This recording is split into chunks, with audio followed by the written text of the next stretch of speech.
Welcome to Community Church Unitarian Universalist virtual worship service where we gather each week beyond our four walls to be together in these very unique times. I'm Reverend Jacqueline Luck, CCUU member and worship associate this morning. Today, Amy Boyce Holtcamp will be offering the sermon, Resolutions in Waiting. Community Church Unitarian Universalist is a progressive, open-minded, and inclusive religious community. All who are on a spiritual search for truth and meaning are welcome. Ours is a faith in action as we do the work of justice and elevate compassion in our quest to live ethically and recognition of the inherent worth and dignity of all. We believe it is not necessary to think alike in order to love alike. We are very glad to have you join us in this service of worth giving. I'm not going to read the announcements this morning. Please check your Community Matters weekly newsletter. It usually comes out on Saturday before the sermon on your email. There are some important announcements, so please be sure and do that. It is Community Church's custom to light a chalice invoking hope and eternal truth to our worship. Please join us in singing along to We Light This Flame by member Bert Brunson, performed by Cindy Scott.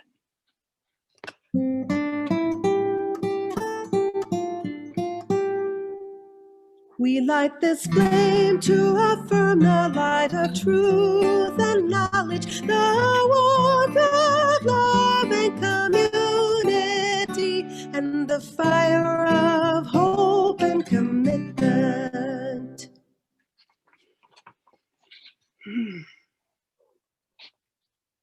This morning, our CCUU Director of Religious Education, Cynthia Ramirez, will share our words for all ages.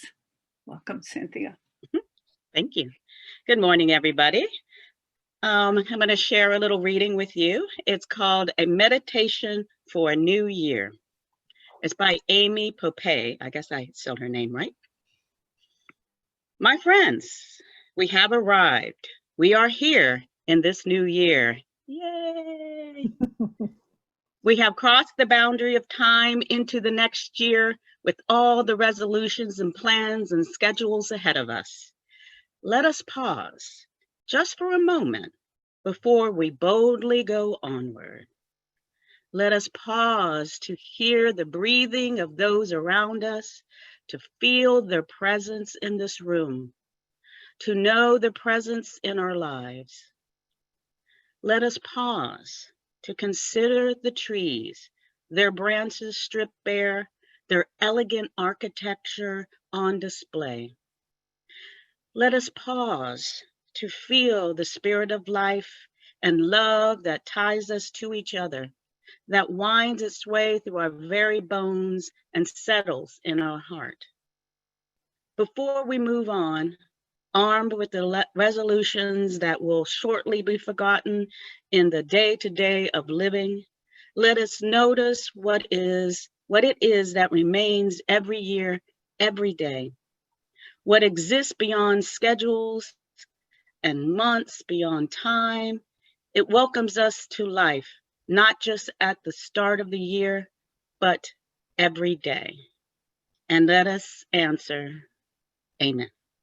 Amen. Thank you. At this time, we pause in our service to hold each sacred joy and sorrow within the congregation. And in this virtual service, I invite you to write your public message in the chat box to be read after the hymn number 168, One More Step.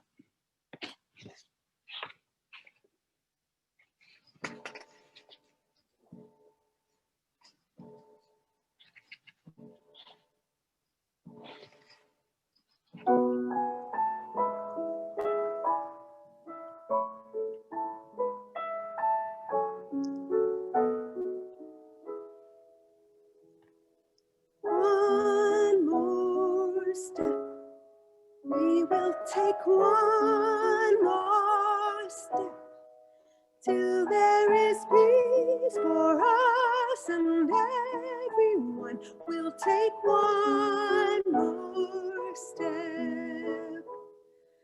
One more word, we will say one more word, till every word is heard by everyone. We'll say one more word.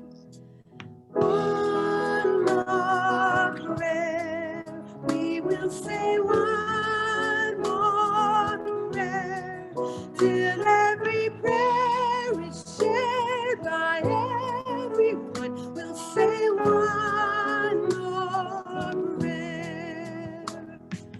One more song, we will sing one more song, till every song is sung by everyone. We'll sing one more song.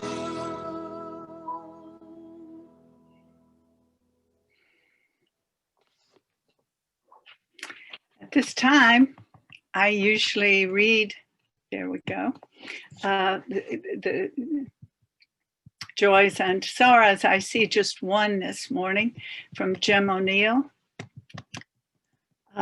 Whoa, they're popping up quickly now. From Jim, Vera gives thanks for the gift of another year. Indeed.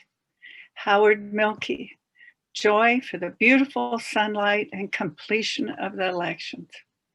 Hallelujah. Please, from Scott Gerrits, please pray for my cousin, Stephen Brent, who has COVID. Pray for a quick recovery. Thank you to Reverend Jacqueline. This is from Amy Earhart Lovelace, for being the worship associate today and for sharing your warmth and grace with us. Thank you to Amy Holtcamp for sharing your talents with us this morning. You are a fantastic writer and speaker, and we're so lucky to have you. From Will Hunn, this week I will be undergoing laparoscopic prostate surgery, but should be no more than 2 or 3 days in the hospital. See y'all in a couple of weeks. Happy New Year to everyone. May all go well, Will, and you stay away from that COVID germ. I believe that it's all of the joys and sorrows. As always, we light extra candles for those joys and sorrows that have remained within your hearts and minds. And know that you are not alone. You can call anyone in this community for any reason, really, but especially if you need to share a joy or a sorrow and you need some support.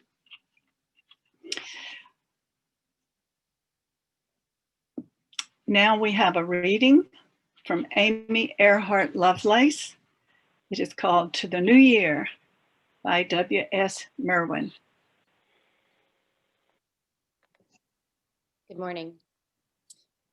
With what stillness at last you appear in the valley, your first sunlight reaching down to touch the tips of a few high leaves that do not stir, as though they had not noticed and did not know you at all. Then the voice of a dove calls from far away, in itself to the hush of the morning. So this is the sound of you, here and now, whether or not anyone hears it, this is where we have come, with our age, our knowledge such as it is, and our hopes such as they are, invisible before us, untouched, and still possible. Still possible.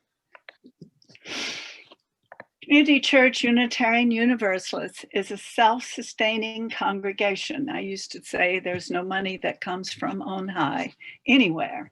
Your generosity enables the congregation to fulfill its mission, both within and beyond the church walls. You can give online or by text. You can make arrangements with your bank for a gift or transfer, and you can mail a check to CCUU. Zip is 7124. The information is in the chat box during our offering hymn, number 352, Find a Stillness.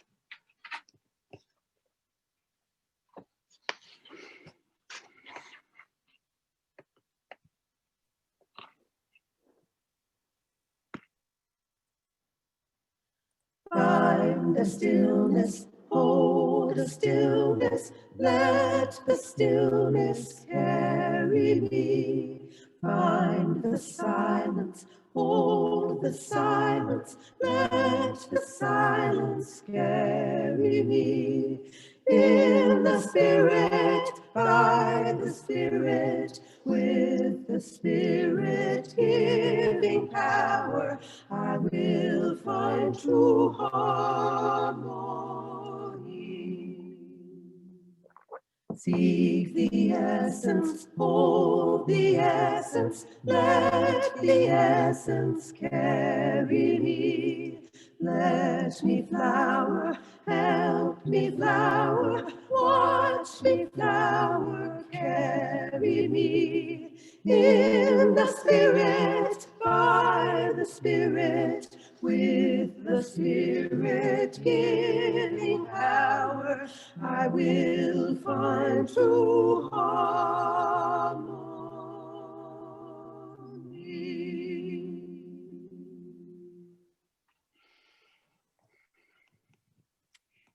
Amy Boyce Holtcamp has the reading, The Birthday of the World by Marge Piercy, a Unitarian Universalist minister. All right. On the birthday of the world, I begin to contemplate what I have done and left undone. But this year, not so much rebuilding of my perennially damaged psyche, shoring up eroding friendships, digging out stumps of old resentments that refuse to rot on their own. No, this year I want to call myself to task for what I have done and not done for peace. How much have I dared in opposition? How much have I put on the line for freedom, for mine and others? As these freedoms are pared, sliced, and diced, where have I spoken out? Who have I tried to move? In this holy season, I stand self-convicted of sloth in a time when lies choke the mind and rhetoric bends reason to slithering, choking pythons. Here I stand before the gates opening, the fire dazzling my eyes, and as I approach what judges me, I judge myself. Give me weapons of minute destruction. Let my words turn into sparks. Now Amy will share the sermon with us. Resolutions in Waiting. All right, hello everyone. So just about every year of my adult life, sometime around the first of the year, I have made a ritual out of cleaning my closet.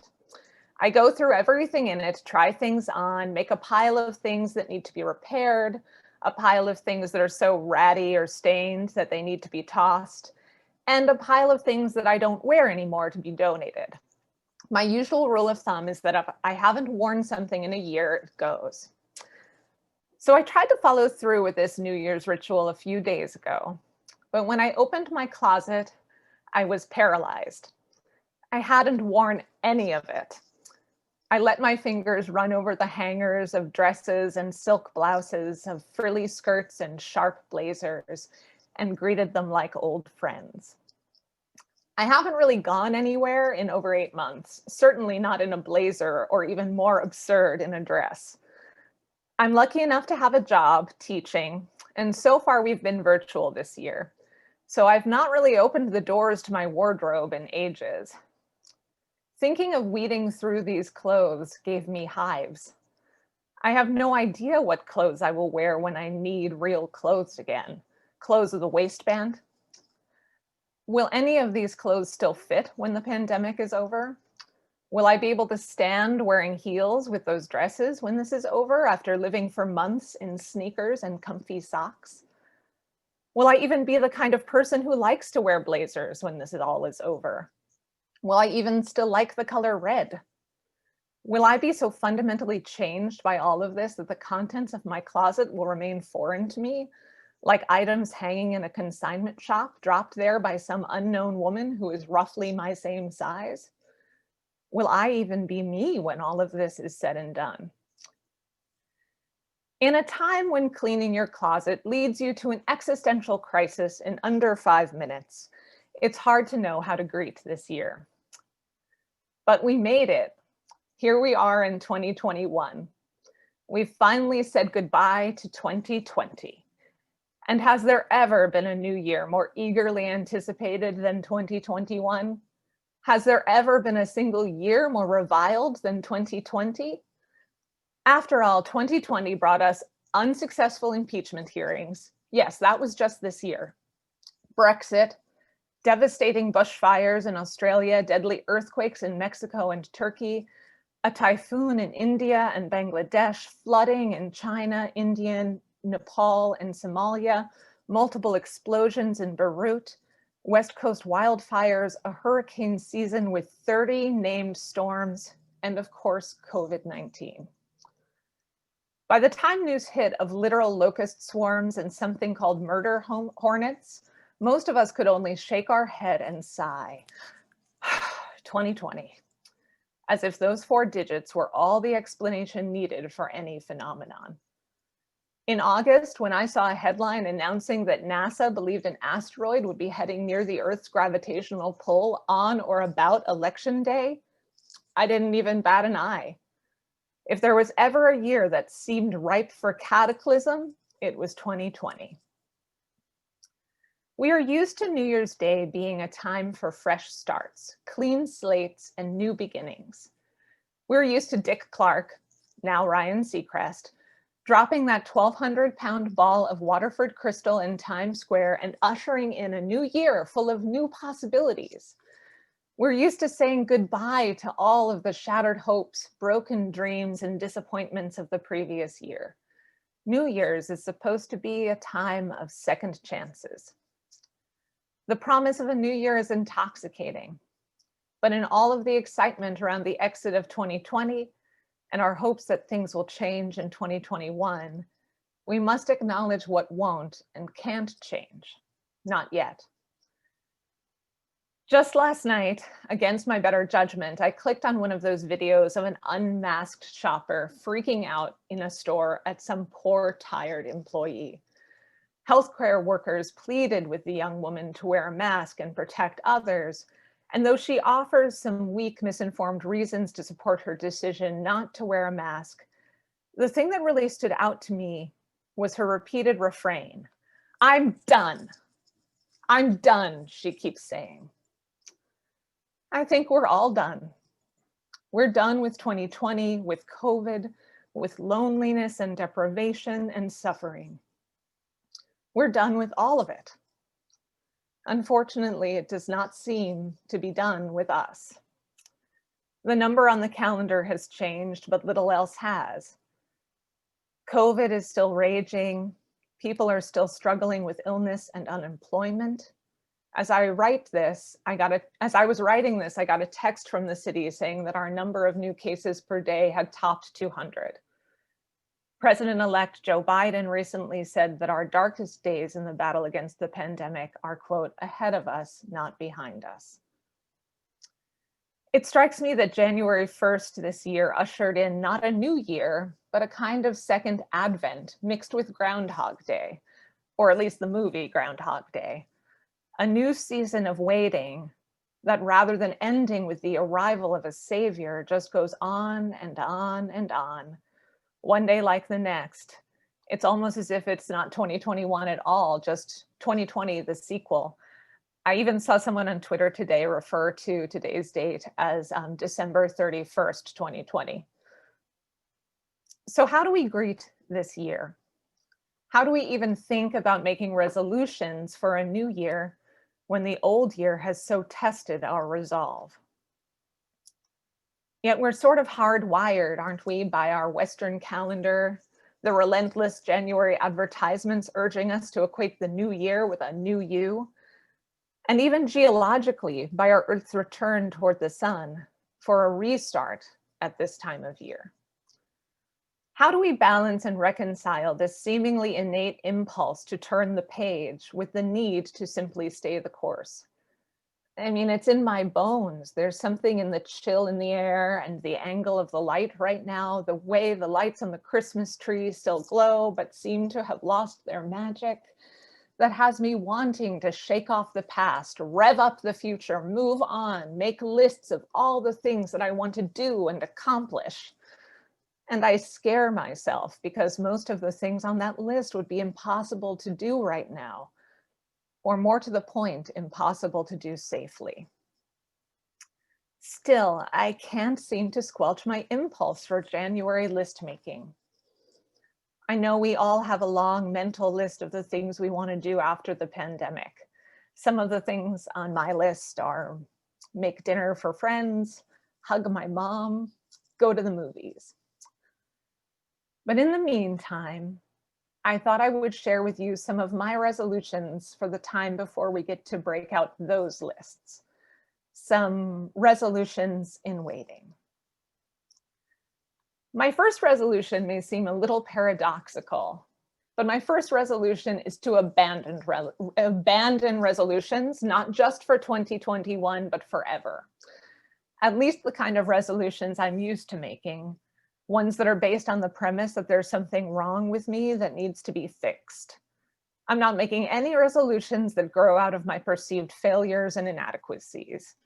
I'm not resolving to lose 20 pounds or give up carbs.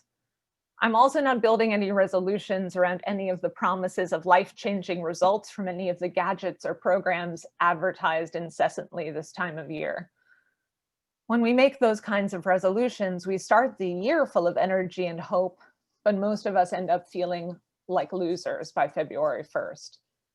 And if this year has taught us anything, it's that we are not losers or failures.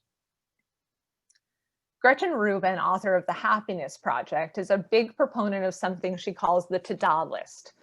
So many of us put that list-making tendency I spoke about to tasking ourselves with tomes of to-dos that in a way itemize our inadequacies. But this year especially, take a moment to list the things you have accomplished and the things you succeeded at this year.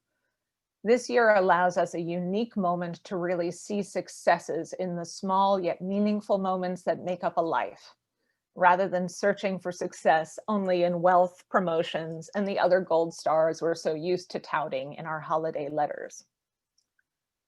What will be on your list? Did you take care of a sick loved one? Support a friend who lost their job? Did you slow down?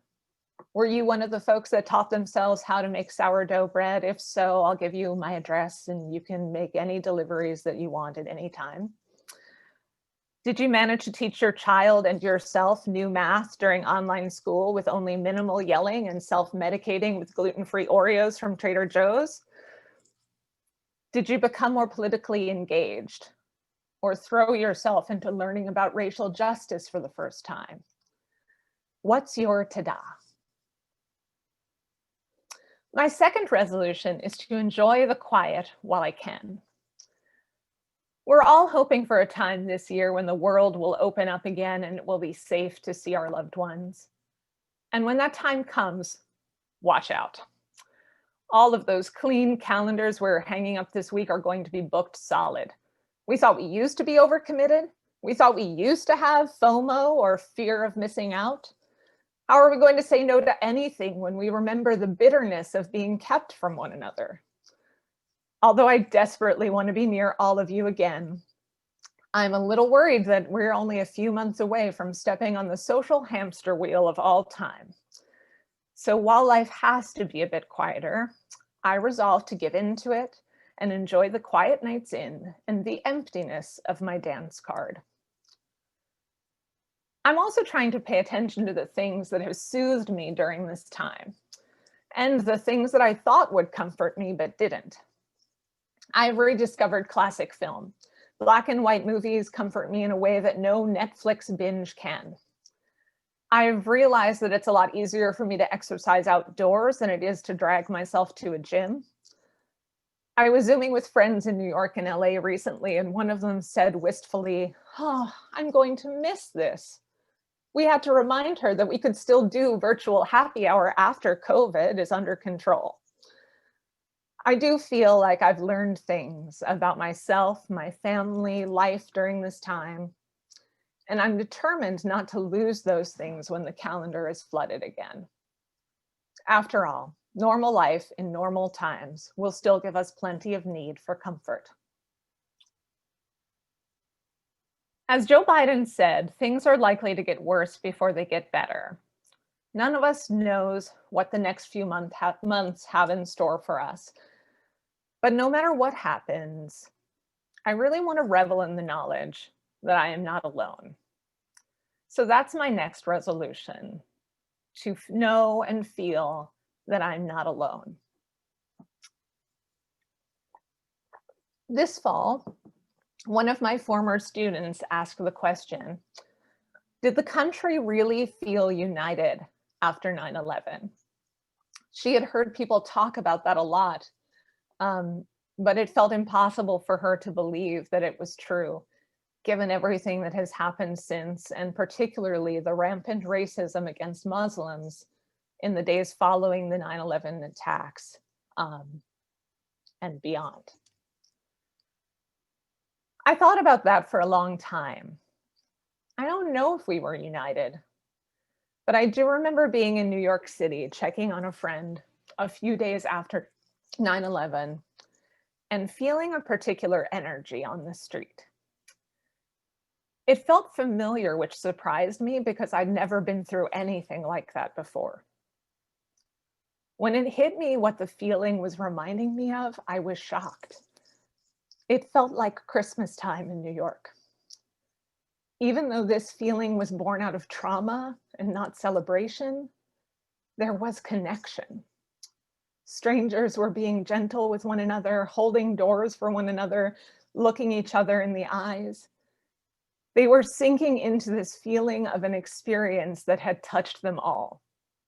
Perhaps they weren't unified, but they were linked. The interdependent web of all existence was sparkling, almost visible. That connection is powerful. And although we sometimes want to cling to the particulars of our individual despair, the unique feeling of shared suffering is a profound kind of connection. If we truly allow ourselves to feel linked to others through shared suffering, an interesting thing often follows: gratitude. We're able to see more clearly where the property line of our sorrow ends and gives way to luck and privilege. And if we can live in thanks for what we have, we're better situated to help those who've been hit harder than us. As many have said during the pandemic, we are in the same storm, but not in the same boat. So if your boat is seaworthy, as mine is right now, the most profound question ahead for these waiting days of 2021 is, what will we do with our boats? Will we throw out life preservers, drop our lifeboats, invite people aboard? Or will we set a course away from the cries of the capsized? I'm resolved not to abandon anybody. This is maybe the only resolution that truly deserves the firm, relentless language embodied in that word. Nicholas Christakis is a social epidemiologist who has studied pandemics and their effects on society. And he predicts that after coronavirus is under control, we will have another roaring 20s, filled with all of the parties and celebrations that have been denied us since March. Nightclubs, sporting events, bars, concerts. To be sure, when a vaccine is administered and we can all get together safely, I will be there. I will go to your play, I will be at your party, I will be in church trying desperately to get my son Theo to sit upright. Still, if we are destined to have another roaring 20s in this coming decade, I think it's worth asking, What will be our roar? Will it be the din of crowded malls and parties? Or could it be something else? Could this time apart from one another serve to connect us more deeply to one another, heighten our empathy, strengthen our resolve? There's that word again.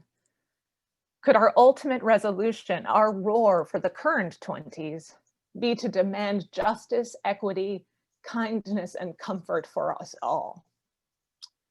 Like Marge Piercy in our second reading, I'm entering 2021 asking myself what I have done and left undone. How much have I dared in opposition? How much have I spoken out? Who have I tried to move?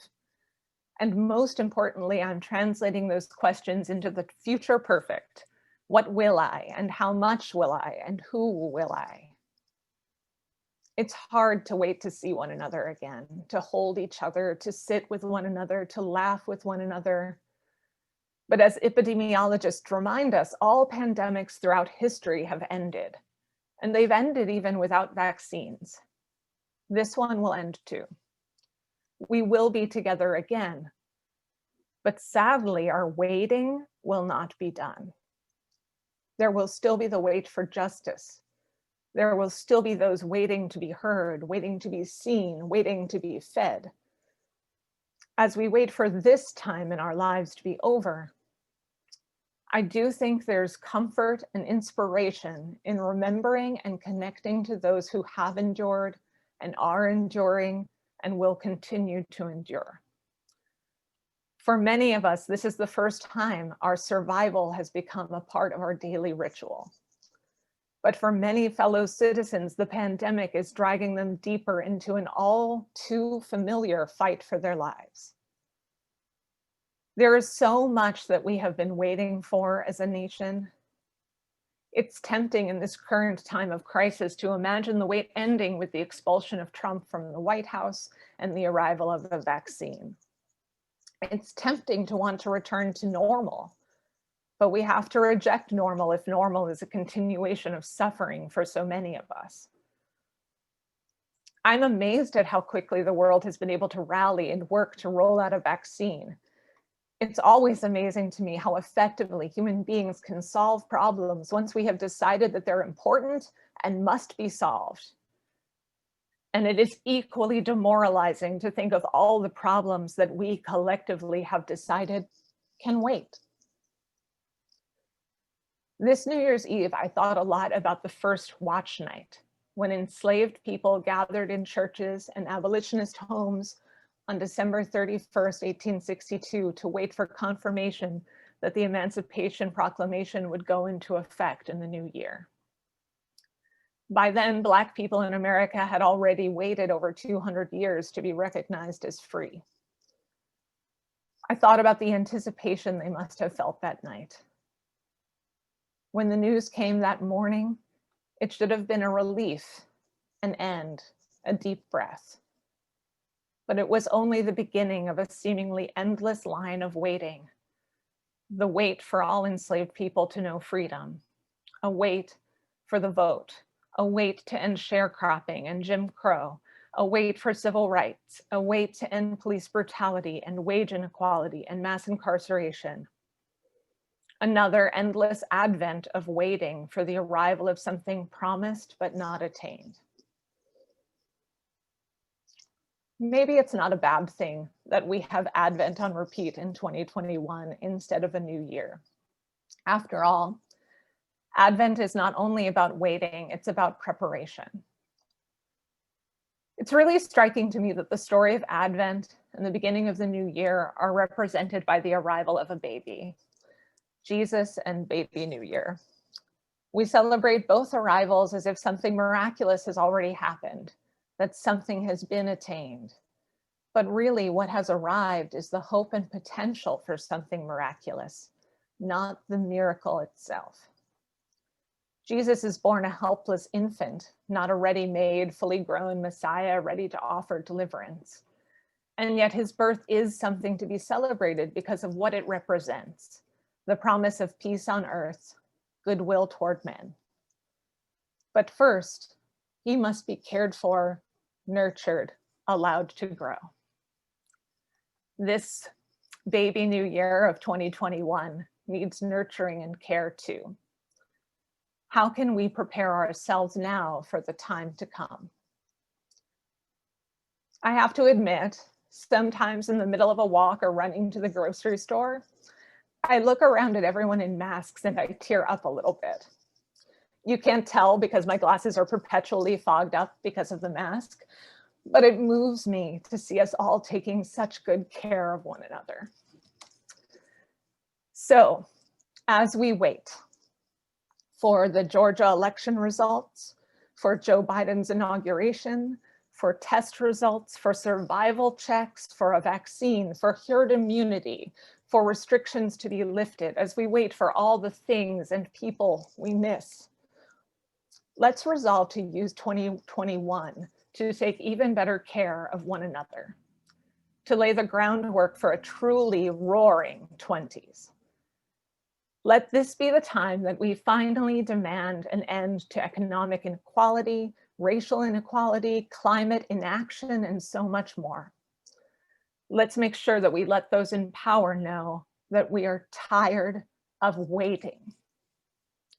Let's see to it that 2021 is not just a new year, not just a sigh of relief that 2020 is over, but a true advent, an arrival at last.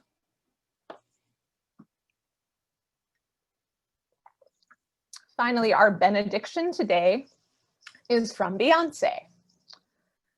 In our perfect ways, in the ways we are beautiful, in the ways we are human, we are here. Happy New Year. Let's make it ours.